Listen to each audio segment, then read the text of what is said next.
मिथुन राशि वाले व्यक्तियों, आपके लिए 1 से लेकर 7 सितंबर तक का यह सप्ताह बहुत ही शानदार पॉजिटिव है। केवल मंगल नेगेटिव दिक्कत दे रहा है, लेकिन मैंने एक लाइन लिखी है, पॉजिटिव चेंज यानी सकारात्मक जो बदलाव होंगे आपको प्रसन्नता देंगे, खुशी देंगे और इससे जीवन में आप जो है बहुत अच्छा जो है वो आने वाली प्लानिंग कर सकते हैं और अपनी एनर्जी लेवल से आप आने वाले समय में एक अच्छी जो है दिशा कैसे मिलेगी वह देख सकते हैं। कुल मिलाकर के सप्ताह आपके लिए बहुत ही पॉजिटिव है। मंगल चौथे घर में है तो आपको क्या क्या ध्यान रखना है, उसका क्या उपाय कर लें जिससे जीवन आपका बहुत शानदार और अच्छा हो और ज्यादा अधिक अच्छा हो जाए। और यह जो आपको वीडियो में आपको मैं न केवल राशिफल बताने जा रहा हूं बल्कि आपको नक्षत्र फल यानी कि आपके जन्म नक्षत्र के आधार पर आपका समय कैसा रहेगा वो भी यहां पर बताने जा रहे हैं। तो पूरा वीडियो आप जरूर देखना। और यदि आपको अपना जन्म नक्षत्र नहीं पता है तो अपनी date of birth time place जो है हमें वीडियो के कमेंट में या फिर व्हाट्सअप कर दें और नीचे एक लाइन लिख दें कि भाई मेरा जन्म राशि जन्म नक्षत्र बताओ, तो हम आपको बताएंगे और उससे आप ये जान पाएंगे कितना डीप और गहराई से हम यहाँ पर वीडियो बताते हैं। तो चैनल को जरूर सब्सक्राइब कर लेना और एक स्पेशल आपको न्यूज भी बताएंगे कि कैसे जो है अपना ये जो राशिफल यह हम आपको बताते हैं उसको कैसे पर्सनल किया जाता है। मतलब ये तो सबके लिए कॉमन होता है। कई लोग कहते हैं कि हमारा तो कुछ हुआ ही नहीं, उस जो है आप इतनी बड़ी बड़ी बातें कर रहे हो। तो ये बातें जो है इस राशिफल को पर्सनल कैसे किया जाता है उसकी जो ट्रिक है या उसके सिस्टम है वो भी आपको मैं बताऊंगा जिससे आप जान पाएंगे बिल्कुल सटीक और शानदार राशिफल। तो शुरुआत करेंगे सबसे पहले आपका स्वास्थ्य कैसा रहेगा इस सप्ताह। तो स्वास्थ्य के मामले में देखो एनर्जी लेवल बहुत शानदार आपका बना हुआ है। मंगल चौथे घर में आपको क्रॉनिकल डिजीज अगर पुराने दिनों में कोई रही है तो उसको उससे आपको सतर्क रहने और सावधान रहने की जरूरत होगी और मंगल का उपाय जरूर कर लेना। ओम अम अंगारकाय नमः ये जो मंत्र है इसका जप करने से विशेष आपको राहत मिलेगी। और आपके लिए 4, 5 और 6 सितंबर, तो 6 सितंबर तो आधा दिन मान लें, 4 और 5 ये 2 दिन जो है आपके लिए थोड़े दिक्कत परेशानी वाले रह सकते हैं क्योंकि इन दिनों में चंद्रमा अष्टम भाव में ट्रांजिट करके आपको दिक्कत या परेशानी देगा। तो इन दिनों में स्वास्थ्य का ज्यादा ध्यान रखें। 6 तारीख को तो आधा दिन ही दिक्कत है, पूरे दिन मतलब आधे दिन में ही चंद्रमा परिवर्तित होकर पॉजिटिव हो जाएगा। बात करते हैं आर्थिक मामले की, तो आर्थिक मामले में यहाँ पर थोड़ी उठापटक दिखती है। शुरुआत बड़ी शानदार हो रही है लेकिन 4 और 5 ये 2 तारीखों में आपको विशेष रूप से सावधानी रखनी होगी। इन 2 दिनों में अगर आप कोई डील कर रहे हैं, कोई पैसा कहीं लगा रहे हैं या कोई इन्वेस्टमेंट कर रहे हैं, कोई प्रॉपर्टी लेने जा रहे हैं तो बहुत ज्यादा सतर्क रहना है क्योंकि आपका दिमाग ऐसा हो काम ना करे और आपको कोई बड़ा नुकसान दिक्कत हो जाए, इस बात का विशेष ध्यान रखना है। और धन का लेन देन भी अगर करेंगे तो भी इन दिनों में ध्यान रखेंगे। पारिवारिक सुख जो है वो डिस्टर्ब है, मंगल ने उसमें उथल पुथल मचाई हुई है। आपके माता पिता के स्वास्थ्य को लेकर दिक्कत या परेशानी रह सकती है, तो उन दिनों में ये जो मंगल है इसके उपाय जरूर कर लें। और अगर कोई हेल्थ संबंधी इश्यू दिक्कत आती है तो तुरंत जो है चिकित्सक का परामर्श लें। वैवाहिक सुख की बात करें तो वैवाहिक सुख के मामले में आपके लिए जो ये सप्ताह है ये अच्छा कहा जा सकता है। ग्रहों का जो है बहुत अच्छा इस मामले में आपको रिजल्ट मिल रहा है। और केवल ये जो 4, 5, 6 ये 3 दिन है, इन 3 दिन में थोड़ा सतर्क, स्पेशली 4, 5 में ज्यादा आपको ध्यान रखना होगा। उसके बाद में आपका समय जो है वो उसके पहले भी अच्छा है, उसके बाद भी जो है आपके लिए बेटर हो जाएगा। व्यापारियों की बात करें तो व्यापारिक लाभ जो है वो अच्छा दिख रहा है।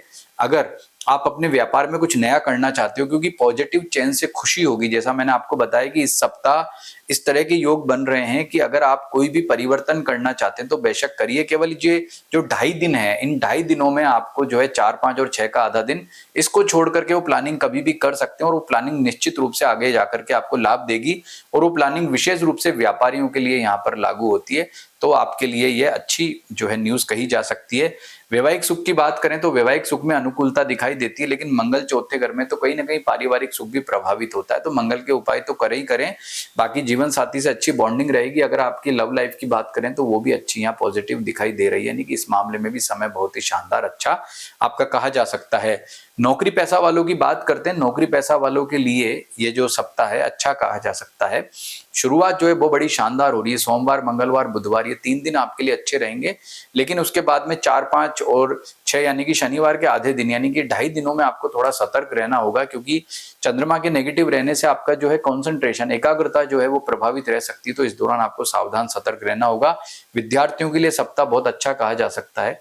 अध्ययन के प्रति आपकी पूरी एकाग्रता रहेगी और इस सप्ताह कोई एग्जाम्स होने वाले हैं तो उनमें भी जो है आपका प्रदर्शन अच्छा रहेगा, मतलब आप अच्छा कर पाएंगे क्योंकि कंसंट्रेशन आपका बेटर रहेगा। तो ये मैंने आपको राशिफल यहाँ पर बताया, लेकिन एक विशेष सूचना भी बता दूं कि आपके 9th हाउस से जो है 7 सितंबर को रात को 9:57 से जो है चंद्र ग्रहण प्रारंभ होगा, जो कि भारत में भी दिखाई देगा। तो ये चंद्र ग्रहण का जो इम्पैक्ट है आप पर क्या रहेगा या हम देखते हैं। तो चंद्र ग्रहण वैसे कोई आपको विशेष दिक्कत या परेशानी जो है नहीं दे रहा है, क्योंकि आपके जो है 9th हाउस से होगा, तो कोई उस ग्रहण की वजह से आपको किसी भी प्रकार से चिंतित नहीं होना है। अब यही राशिफल को आपके और ज्यादा गहराई से जानते हैं नक्षत्र के आधार पर। तो नक्षत्र के आधार पर हम देखें, जिन जिनका मृगशिरा नक्षत्र है उनके लिए मृगशिरा नक्षत्र में से आप देखेंगे कि चित्रा उनका कर्म और श्रवण उनका भाग्य नक्षत्र है। आद्रा वालों के लिए स्वाति धनिष्ठा कर्म और भाग्य नक्षत्र है। पुनर्वसु वालों के लिए विशाखा सदभिषा कर्म और भाग्य नक्षत्र है। तो इन 3 नक्षत्रों में से जब भी कोई ग्रह पाप ग्रह ट्रांजिट करेगा तो अशुभ होगा, और शुभ ग्रह ट्रांजिट करेगा तो अच्छा होगा। तो आप देखेंगे कि मृगशिरा में किसी ग्रह का ट्रांजिट नहीं है, लेकिन चित्रा नक्षत्र में मंगल जो कि पाप ग्रह होता है, और मिथुन राशि वालों के लिए तो वैसे भी बाधक होता है। तो वह जो मंगल ग्रह है वो ट्रांजिट कर रहा है, और कब ट्रांजिट करेगा, वो चित्रा नक्षत्र में 3 तारीख से ट्रांजिट कर रहा है। तो 3, 4, 5 और 6 ये जो दिन है, इनमें चित्रा नक्षत्र में मंगल उथल पुथल मचा सकता है, और मंगल वैसे भी आपका नेगेटिव है, तो स्क्वायर कर लो, आपके लिए डबल नेगेटिव हो गया है। तो मंगल का सबसे ज्यादा इंपैक्ट, गहरा प्रभाव जो है वो मृगशिरा नक्षत्र वालों पर रह सकता है। बात करते हैं श्रवण, तो श्रवण नक्षत्र में से किसी ग्रह का ट्रांजिट अभी नहीं हो रहा है, कोई दिक्कत वाली बात नहीं है। अब आद्रा नक्षत्र में चलते हैं।